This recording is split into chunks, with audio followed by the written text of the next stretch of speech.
Hello, everyone, and welcome to Week 6, Episode 6 of Rules of the Courts. Today, we have a very special guest, Dr. Jamarco Clark. He is the Vice Chancellor of Student Affairs here at UIS. He joined in June of 2023, reverently new person to the position. I've gotten to speak with Dr. Clark in various settings. He's a very well-educated man, very well-spoken man. He's had a lot of experience, former collegiate athlete. He comes to us from the working at the University of Iowa, so he's worked at big schools, he's worked at smaller schools, he's worked at community colleges. He has his doctorates in education. He has a master's as well. He got I believe his undergrad came from Iowa Wesleyan College. So he has a lot of educational experiences, a lot of educational background, and within his position, he oversees a lot. And just to run through them, he oversees athletics, campus recreation, career and development center, the counseling center, disability services, diversity center, food and services, gender, sexual, student services, Greek life, health services, military and veteran student services, international student services, residence life, student life, the student union, volunteer and civic engagement, and the women's center. So, I mean, just to get him here to sit down and talk to us was a privilege. It was a mission, but it was an absolute privilege. It was a great conversation. We learned a little bit about the athletics, our AD search. We talked a little bit, just a tad about Coach Hall, and we talked a little bit about Jamarco's or Dr. Clark's collegiate athletic experience and his perspective on NIL and things like that. So I hope you guys enjoy this conversation, and we'll see you all next week. Yeah, thank you for coming. I know you're a busy man. You got a lot of things on your plate. I remember looking at your UIS page and just reading the things you have going on. I think it was like upwards of like 12 or 13 things you have on your list of things to do every day. You know, you got food services, GSSS. I know you work with the diversity center, Greek life, obviously the athletics program. And to begin, I guess we can start with, coming in. You came in when, June? Yeah, I got here in June. Actually, yesterday, February 28th, was the anniversary of my interview date. So I was here 1 year ago interviewing, and here we are today talking to you on the leap year. It's a leap day this year, so that's great. So. Yeah, that's crazy, a leap year. But I guess coming in, you kind of were almost, I don't know if you were thrusted into the interim position of athletic director, but how did you get wrapped up into that? Yeah, absolutely. So it was kind of a mutual decision, if you will, the chancellor and myself. So the AD reports to the vice chancellor of student affairs with a dotted line to the chancellor. So Chancellor Gooch also, had a role in who was going to be our interim. So we talked about it, and ultimately we determined that it was going to be me that would do it, and really for the reason of wanting to just figure some stuff out within athletics. And we've been able to do some of that. We've got a lot more work to do, but I think it's been about three, maybe going on 4 months since November, since I've been in the interim role, and it's been great. I've learned a lot. Really been able to be just more intimately involved with the inner workings of athletics and really just understanding what it takes. Do I know it all? No, don't know it all. But I think as we are on the journey to find our next AD. What's going to be great for me is just having had this experience is going to allow me to hopefully be a better supervisor for that role and to be a better partner, because that's really what it's all about. The AD is someone that we want to work side by side with. I want to roll my sleeves up and get to work with them and making sure we're doing our best to support the work that they need to do for our athletic department and for our university. Yeah, that makes sense. So with this role now that you have, I wouldn't say it's a completely new role, because in your position as Vice Chancellor of Student Affairs, you oversee athletics, but you're not the athletic director itself. Yeah. Now with this kind of interim title, it's almost like a silver belt opposed to the big gold belt you'd be wearing. Sure. What is that title entail? What do you do as an interim AD? Yeah. So my role, in the interim seat is really to make sure that things can continue going. I think I've certainly got to credit our coaches and our admin staff. They've done a great job to keep, operations as normal as possible. So it's really to make sure things keep going. It's to provide that counsel and leadership to the coaches and the admin staff. It's liaisoning with our conference office, so the Great Lake Valley Conference. And it's really, again, to your point, in my role as Vice Chancellor, had already been involved with athletics a fair amount since I've been here. But in the interim role, it thrust me, into it more, and really just making sure our day to day continues to go. But again, we've got a great staff who've been able to keep things going as well. And one of my sole focuses has been, working on just making sure our processes are updated and streamlined, and then putting a lot of attention into the search for the AD role. So, Yeah, I mean, I can speak to that. In one of my earlier emails to you, I mentioned that I'm interning with Zoe Suma, the our compliance lady with the athletics department, and man, I can speak to how outdated some of our documents are, and some of our yeah, Zoe and I, we just went through our compliance manual and we updated it. We fixed all the bylaws. I made sure that the bylaws matched up with the NCAA bylaws, and she even gave me the opportunity to write our NIL policy, which is kind of cool. I did a lot of studying on that. I read the Illinois law. I read the NCAA policy on NIL, and kind of created a policy that was pertinent to D2 college, but also to a college like ours, UIS. So that was fun, but also it kind of opened my eyes to the things that need to get done within athletics, yeah. especially within our school. So Yeah, yeah, absolutely. I mean, I meet with Zoe today, so I think that manual is coming before me today to get some eyes on it. But yeah, those are the things that we need. Those are the things that we've got to have to make sure we're doing things the right way. Compliance is something that's extremely important to me, and Zoe could probably tell you that. But it's very important to me because I want to make sure that those are the things that are the controllables. hmm And if we can do the controllables well, we can certainly position ourselves to be going in a great direction. And so those are the things that we talk about a lot, making sure the compliance pieces are being handled the right way. right. Yeah, and like I say, Zoe's doing a great job. And I don't know what her future holds for her, but I like to joke with her all the time that she's just keeping my seat warm. There we That go. I'll be there. I'll be there very soon. Sure. I Yeah, like it. but I guess at our level, at a D2 college, UIS, and the GLVC, what does an athletic director do at our level? And then I guess with that, what would you say is on the wish list, or have you heard is on the wish list for an AD, maybe from students, from people in athletics, or things like that? Yeah, I think again, a lot of what I've mentioned earlier, but the AD is again that liaison between our athletics department and a lot of campus, the community, the conference. So making sure we're getting out, we're meeting people, we're sharing about UIS athletics, we're being an advocate for UIS athletics. It's making sure, it's the student athletes and making sure our students are being held to a high standard in the classroom. So on the court, on the field, off the court, off the field, doing all the things that we need to be doing in those spaces. But also, it's really just it's providing that guidance and that direction for the department and for the coaches and for the student athletes.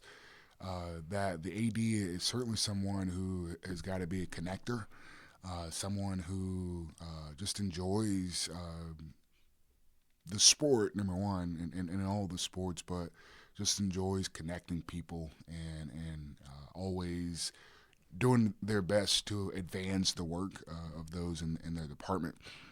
And in terms of a wish list, I don't know that I've heard from a lot of people specifically for a wish list, but one of the things that we certainly want to try to find is someone who understands compliance, someone who can fundraise, someone who's a strategist, a visionary who understands the parts to whole, understands the systems thinking. Really want to make sure we got athletics. It's a machine, hmm on almost all campuses. But you've got to remember that it's also a part of the rest of campus. So someone who's going to integrate that. Those are some of the key things. The list is much more exhaustive, but those are certainly some of the key things that, if it was my wish list, that we'd like to have. Someone who's got experience, who's been successful, who's been a part of successful departments, Division two, Division one, Division three. We just want to see success. We want to see a track record of it, and gradual success. We want to see a track record of being able to finance. Those are the things that, or finance, sorry, of being able to do good with finance. But what I meant to say, being able to fundraise. hmm Would like to see some success with that. So yeah. Yeah, those are a lot of great things that obviously we hope we can get in an athletic director. As a student, speaking from a student's perspective, that's just a general fan of UIS athletics. Yeah. I've been here 4 years.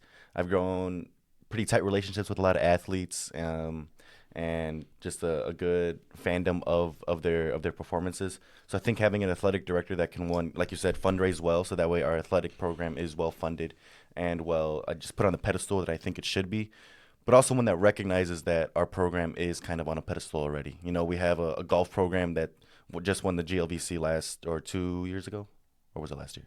Last year, the Last women's year, yeah. program, yeah. Our basketball program makes it to the tournament almost every year. Our women's program looks like they're gonna make it again this year. If I think they just need one more conference win, and they're in. Baseball program in the World Series almost every year. Volleyball girls, they had a tough season last year, but they got a lot of talent. I mean, like, our programs are built to win, and they have won in the last 4 years, at least that I've been here. They've been doing that. So I think that having an athletic director that can really capitalize on that, it's something that we need. Yeah, I think we're a great place. I think it's a great job. It's a highly sought after job Yeah. too. I won't talk too much about the active process, but I will say that it's very sought after.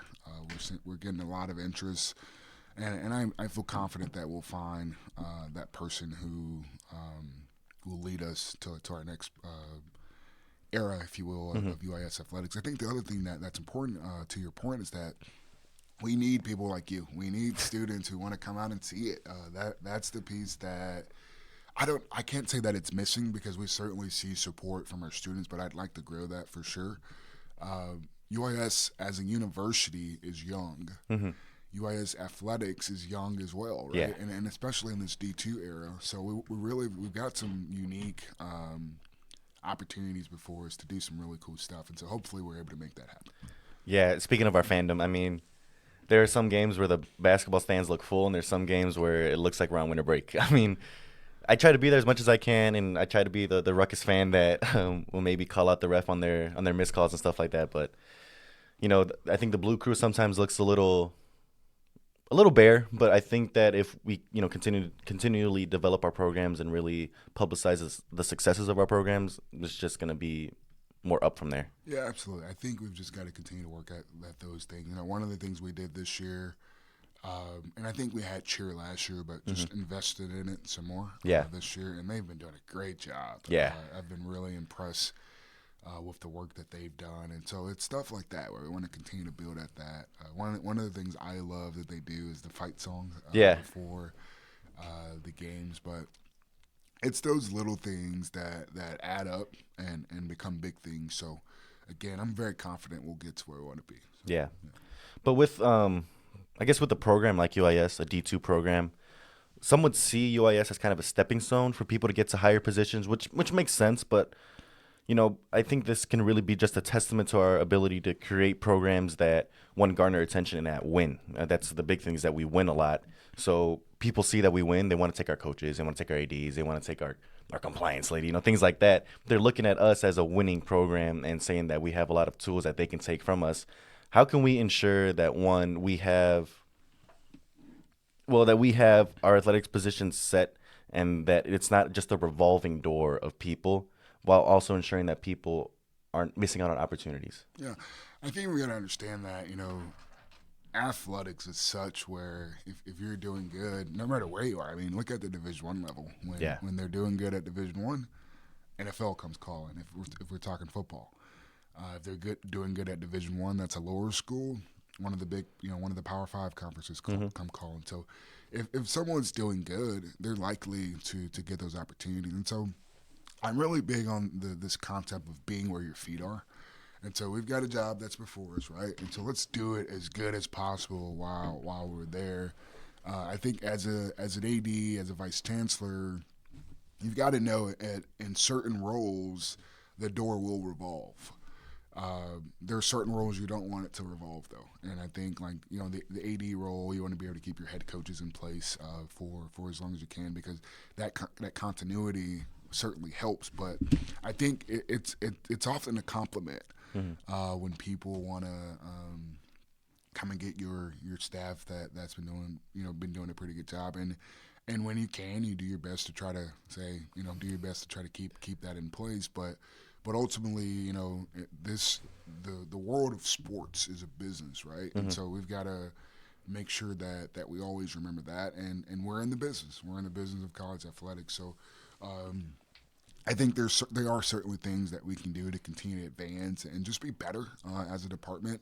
And it's my hope that our next AD will continue to position us. You know, there's some stuff that I'm working on right now that I think has been positive, but, you know, I can only do so much because, as you mentioned, I've got 13, 15, 18 other areas that I'm responsible for as well. But I've really been paying a lot of attention to athletics. And again, I hate to keep saying it, but I'm confident that we're going to get to where we want to be. So, Yeah.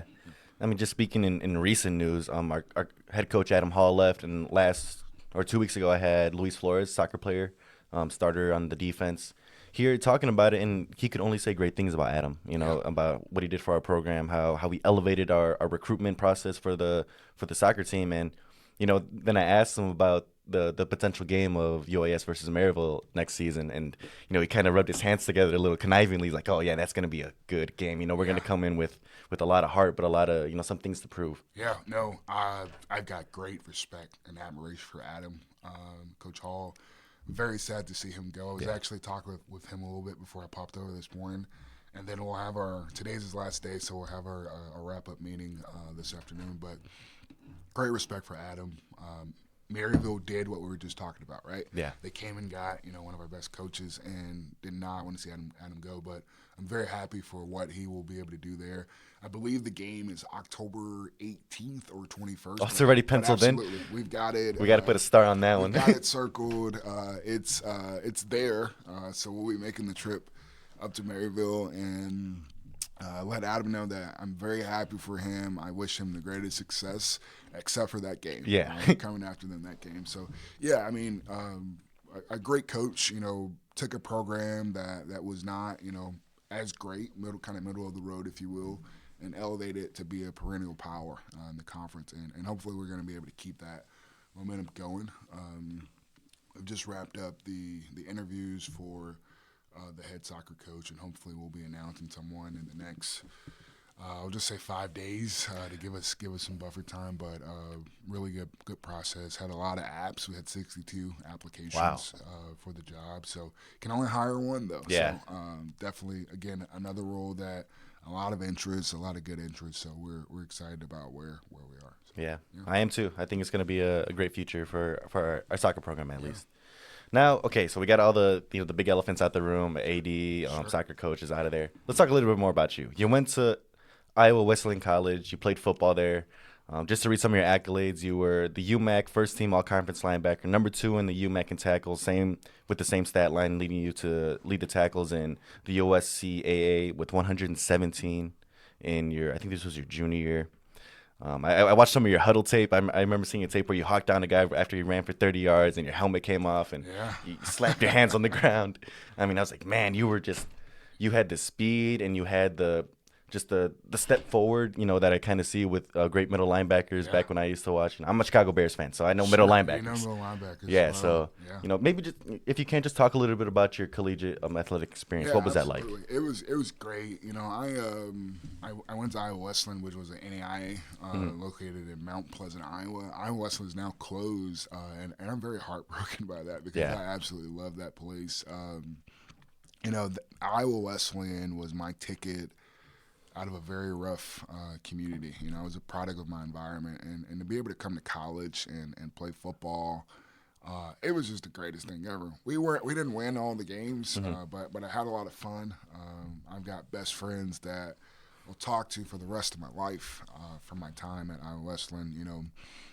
I've got one of my best buddies. We met the summer before our freshman year at orientation, 14 years ago, Wow. and we're still as tight as ever can be. I've got a couple other buddies who they went to high school together, and we've got a group chat that we've talked every single day since 2017. And the reason 2017, and we talked every day before that, but our group chat has had activity every day since 2017 because there was one who finally got an iPhone. So we were able to keep the messages blue. But my collegiate experience was great. I played a few different positions, so I came in as a DN. I got to play as a freshman, Hmm. which was a lot of fun. That's why I chose Iowa Wesleyan because I was going to be able to play as a freshman. I didn't start, but had a lot of activities, and then ended up being a 3-year starter, 3-year team captain. As you shared, I played tight end Hmm. some as well, but I also played defense. I was a middle linebacker. was very fortunate to have an All-American season.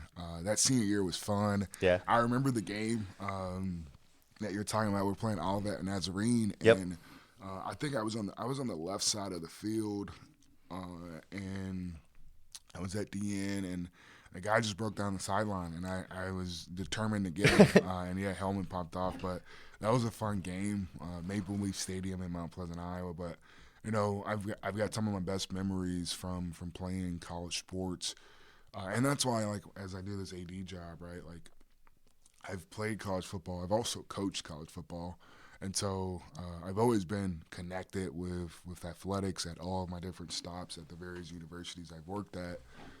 So it's been great. But yeah, college football was a lot of fun. Mhm. Iowa Wesleyan, home of the air raid. I never scored a touchdown. I did have, I don't know if you saw this, but I did have one, like a 60-yard fumble return, but the quarterback from the other team caught me. So Ah, Luke Roth he was at one of the Minnesota schools. I can't think of the name right now. But it was Martin Luther actually, but had a lot of good time and experiences playing college football. So that's great. So, being at an NAIA school, did you notice any differences between NAIA and now that you're at an NCAA school, or even the other schools that you've worked at previously? yeah, I mean, remember too, before UIS was Division II, they were NAIA, Hmm. had a maybe 2 or 3 soccer national championships. Yeah. So difference for sure. I've worked at the University of Iowa prior to my time here at UIS. I was at the University of Iowa, so big time Division I. What years were you there? I was at University of Iowa from 2020 to 2023. So big time Yeah. football, basketball, all the things. I got to go. Excuse me. I got to go to Dallas last year for the women's basketball Final Four. Caitlin Clark is just an absolute beast. So I got to watch them in the Final Four. Got to watch them in the national championship last year, so that was really cool. But I've watched a lot of cool sports at that level. I coached football at Co College, which is Division III. Great football program, power in the American Rivers Conference, and then I worked at Mount Mercy University, where NAIA, relatively good sports across the board. And I've also spent time at a junior college, so I worked at Indian Hills Community College, which all the sports are great there. Track produced Olympic silver medalist and Whoa. Kenny Bednarik. Basketball is a perennial power in the nation. Softball is really good. Baseball is good. So just really good programs. I've been fortunate to be around some good programs and watch some good sports in my time, working in higher ed. So That's great. yeah. So I know you kind of. I remember listening to one of your interviews. I don't know if it was maybe later in your collegiate experience. I know you came in wanting to be an educator to college, but I think you found your vocational calling to college specifically more maybe sophomore junior year Yeah, ish. it was my junior year. Yeah. So in your time, maybe in your extracurriculars within college, or even as a recruiter coming straight out of college, what do you feel the role athletics played in the recruitment process for not just athletes, but maybe students or faculty and things like that? Yeah, I mean, it really depends on the school, right? Hmm. Because athletics is important, and on a lot of campuses, it drives a lot. So at the University of Iowa, uh, I don't know this like verbatim, but I think anecdotally, it's like some people pick that school because of the sports, right? And Yeah. they've been lifelong Hawkeye fans, and they could only imagine themselves going to Iowa. I've heard that from students here at UIS. They're like third generation Hmm. or fourth generation, UIS or Sangamon State and UIS. So athletics certainly plays a role in the matriculation of folks to the various programs. Um, but I still think that at a place like this, it's not the only thing. So our student athletes, will they come here if they're not playing their sport? Maybe not. Some of them might, our local kids, maybe. But so they're certainly coming here for that reason. But I think it's really important to understand that student first piece. That they're students first and then they're athletes. But it certainly plays a large role in making campuses go. Athletics, when you look at this is more big time NCAA, but when a team We'll use the March Madness, upcoming March Right. Madness, for example. If someone goes on a Cinderella run, their school admission sites will get a lot of views. It's just going to spike. So we'll hear a story in May Hmm. about all the hits that whoever our Cinderella is this year. We'll hear a story in May about how their views on their website just spiked, or students are coming there just spiked. You look at Alabama, their folks were going there because they were really good at football. Hmm. Now Saban is retired. I don't know if that'll change or not. Yeah, I'd I like to remember. think that it won't, but yeah, I remember seeing that. I think it was like they had the number one recruit out of college or out of high school. It was like a 5-star recruit decommit from Alabama. And it was almost after Saban retired, and I was like, "Whoa, that yeah, was." it's gonna be different now. Yeah, it's different. Yeah, I mean, you still got your Georgias, you still got your Yeah, LSU's, but Ohio State's and everything. I'm a big Florida State fan. I'm yeah, from Florida originally, that's your so school. yeah. I mean, I'm kind of an Alabama bandwagon. I've been Okay, a hey, it's all right. yeah, It's I've all been a right. football fan for a very long time, but Sure, it just so happens that Alabama was good when I started watching college ball. that is just fine. But yeah, so now speaking of college athletics, being a former college athlete, what do you think that title comes with? A student athlete. What does that entail? Yeah, I think it's probably one of the greatest things that you can have on a lot of campuses. You'll find that students who are athletes at times have higher GPAs, just because the structure that's put in place held to a very high standard. And I think it comes with a lot. When you put that jersey on, no matter what school you're at, you're representing a lot of folks. You're representing that entire campus community. You're representing the people who wore the jersey before you. You're representing the person standing next to you, the person lining up next to you, a team, and that comes with a lot, right? Like Hmm. you got to make sure you hold that to the utmost respect. I think being a college athlete or being a part of a college program is probably one of the greatest privileges ever.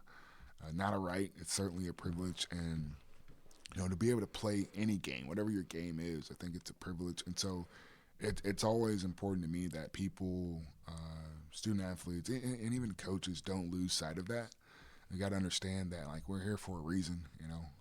First it's to be a student, right? So Hmm. let's graduate. We want to have we want to have good students. We want to have good people and good athletics, but we've got to make sure we've got good people and good students first, so that they can then freely be who they need to be on the court, on the field, and whatever the playing surface is. Yeah, I can speak to that here. I mean, I see that all the time with our student athletes. They're good people, they're great athletes, great students, but I can only speak positively Yeah, about the kind of people that they are. no, that's great. Yeah. So now I kind of want to do a little thought experiment. Yeah, So let's take it back. You're not Dr. Jamarco Clark anymore. You're just Jamarco Clark. You're a senior in high school, and let's say it's 2022, and this all this NIL stuff is coming out. Kids are making millions of dollars. Kids are making thousands of dollars, more money that they would make in an NBA or a NFL minimum league salary.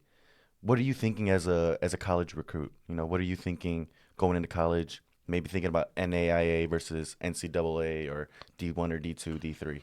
What are yeah. you thinking? I think you've got to just know what I know now, right? It's really thinking about who's going to help me get to where I want to be, Hmm. right? And for me, I knew that I had the opportunity to play professional overseas. I knew I wasn't going to be an NFL player. So who can help me get to where I want to be? And in the space of Neil, I've always been big in doing stuff in the community. Hmm. So I would use that to my advantage. I would try to find those community, places that probably not going to be writing me the 6-figure check or anything, Right. but we'll take 5,000, 10,000.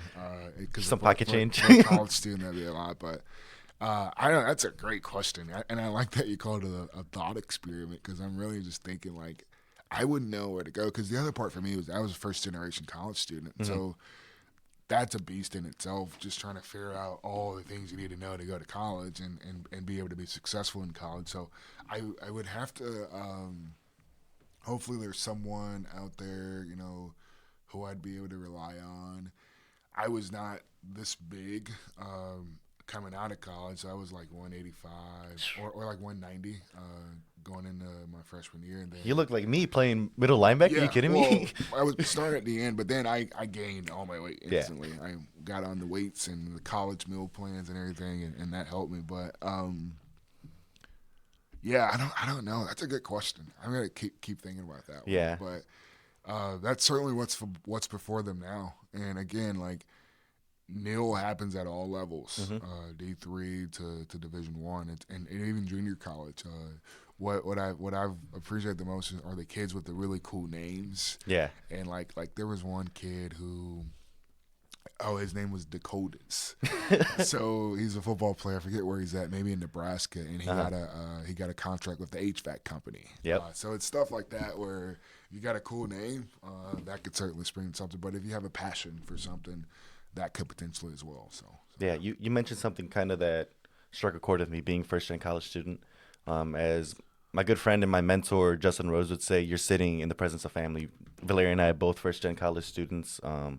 We work a lot with college students, first gen college students. And I think that one of, NIL aside, one of the scariest things of being a first gen college student is when your parent, for the first time in your life, comes to you and says, "What now?" Because like maybe you get that first rejection, maybe you get that first, rejection from a scholarship, and you don't know what to do. I remember when my mom first asked me. I got my, I'm gonna boast a little bit. I got a Yeah. bunch of college acceptances, but when the first rejection came in, she looked at me and says, "Okay, well, what now?" And I'm just, my face went white, and I'm just like, I don't know. I ask you that. You usually tell me what now. So, but then bringing back NIL, and now you're a college athlete, but now you're first gen. That's just a whole another litany of things that you got to worry about as a first gen college student. That now you can't even fathom what your parents are thinking. They Yeah. can't even fathom what you're going through. Yeah. Well, I think I've also seen where, and again, this is mostly at the Division 1 level, where those guys who are first gen and they're getting those nil checks, they're helping their families out right away, right? Hmm. So I think that's a blessing for them to be able to do that. But yeah, I think first gen in itself is a lot, right? Hmm. Like, and for me, when we talk first gen, we usually talk immediate family, so kind of your household. But for me, it was extended. For a long time, I was like one of the only cousins who had any college education. Since I've got multiple cousins who've graduated college, so it's beautiful to see. But it was a journey that was mostly on alone in terms of just navigating college. Certainly had supports, but definitely I agree with you 100% there. Yeah, So yeah, but it's great to be sitting in the midst of family that's in great. terms of being first gen. So yeah. Okay, so now let's go forward in time. Now you are Dr. Clark. You're the vice chancellor of student affairs at UAS. You're the interim, the athletic director.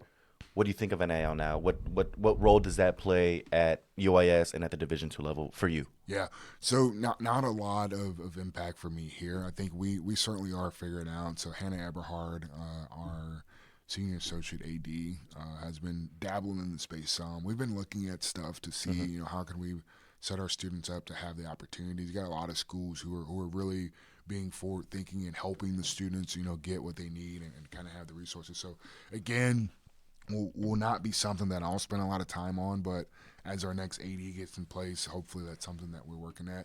Neil is just going to look totally different for us at this level. It's Hmm. not going to be the same, but we do have athletes who have partnerships with various companies and organizations. So certainly something that they have every right to do, and we applaud them for doing it. But in terms of coming at it from a more organized approach, Hannah has certainly been working on that, and I would expect that the AD will work with her on that as we move forward. So, That's great. yeah. Yeah, so just speaking of a little more in depth with our school's NIL dealings, like I said, I work with compliance. I know that there's a few athletes that have NIL deals. I know Max Cooner has one that he likes to publicize a lot. I know Haley Allen, she has a Bubbler partnership, and they're all doing great. One thing that I have kind of heard in the discussion a little bit is the way that we can use NIL as maybe a recruitment tool. There are some programs out there right now that are kind of in the midst of being developed. And NIL is kind of a new thing. Kind of a new thing. It's like 2, 3 years old at this point. But there are some programs right now that look to consolidate the data that a school can obtain from NIL dealings.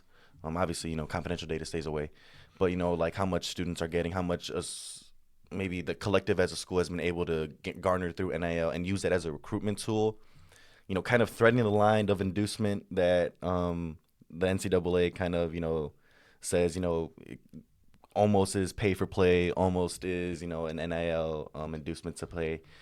So things like that that kind of been talked about recently, within the athletics program, I think can be useful in the future. It just we got to see how this stuff plays out. Yeah, certainly got to see how it plays out, and understanding that like we don't have I don't know that we're gonna have a collective, Hmm. because again that's your big schools that are having those collectives. You see these guys are transferring at the Division One. I mostly pay attention to it at the football level, but they're transferring and they're making $2 million a year, Yeah, or whatever it may be. So I don't know that we'll ever be in that space, but what allows us to even think about it and maybe establish a collective. It's building our donor and building our friend base so that our alums are taking heed to what's happening in their programs. But certainly want to make sure we're doing everything we can for our student athletes in that space. So, that's great. yeah. So we're coming up on about 15 minutes left. One thing I did want to talk to you about is your dissertation. I Yeah. found it online. I remember reading the abstract. I didn't get through all of it. It was like 100 and something Yeah, it's pages. too many pages. I told Yeah, people I think it's like 175. yeah. Like, It's don't read it all. I haven't even read it. I haven't read it all. Some has well, been done. yeah. Since you haven't read it all, what can you tell us a little bit about it? Yeah, so my research looks at black men, student affairs professionals, and how we're impacted by the trauma that we see our students go through. So, secondary trauma. Um, while I looked at black men, it's really pertinent to most student affairs professionals, Hmm. most people that work in higher ed. And essentially, I looked at when I've got a student who is experiencing something that's really tough, right? How am I impacted by that? And what we found that, we don't just have one student who may be going through something. It's like five, it could be 10, and it becomes cyclical. So, black men, student affairs professionals, we're constantly, making sure our students are okay and doing our best to take care of them. But while it may not appear, it wears on us. It really it becomes heavy, right? And so my research focused on how do we get those black men to take care of themselves while they're taking care of their students. And so we've developed this analogy, or not necessarily an analogy, but the way I explain it is we got to take care of the people who take care of the people. Hmm. That was really the root of the research. I had 19 participants from different schools throughout the United States, different levels, different sectors of student affairs and higher education. And ultimately, the one thing that we all shared in common was that, like, yeah, we were just people who were just going, making sure we're doing everything we can to make sure our students are good, but we never stopped to take care of ourselves. And so, since my research, I've been working on some other stuffs that talks about an approach that I'm in the middle of coining it and making it my own. It's my own now, but just working on publishing some stuff around it. But this concept and idea of being staff centered and student focused. Hmm. A lot of places talk about students first and student centered, which I think, the students are why we're here. That will never change. But this concept of staff centered and student focused, it essentially puts the staff in the middle of everything that we're doing, and it allows us to really focus on or center the needs that they have so that they can then focus on the needs the students have. And it's a model that I think it's great. Try to practice it here some. I got to talk to a group yesterday from the University of Illinois system, the president and executive leadership program. So we had leaders from around the three campuses and the system office, and I got to talk to them about it. And I used an analogy. I used the analogy of a dining room table. So when you walk into a home, Hmm. more often than not, the dining room table looks really good. Yeah. It's nice. We polish it. We may not always have dinner at it, but we make sure that thing looks good. Yeah. And that's the staff for me. Hmm. We want to polish the staff. We want to make sure they're doing well and looking good. And then the chairs around the table are the students, because some chairs will have three legs, some will have no back on the chair. It could be a stool. We might have to move a chair out and pull a wheelchair in. Our students all need different things, and so if the students are in the center of that table, if the students are at the table, there's so many of them, they're going to be stacked on top of each other. Hmm. And we won't really get to see what they need. We won't really get to focus on what it is they need. But when the staff is at the table, I've got fewer staff And we got students where, the two of you may need one thing, so I'm focusing on you two.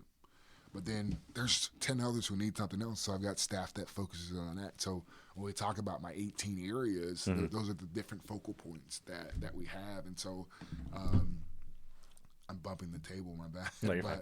But I think that's a model and an approach that we've got to shift to, so that we can have a good workforce. Because if you've got a good workforce, our students are then able to be taken care of. So in the middle of getting some stuff hopefully published on that soon.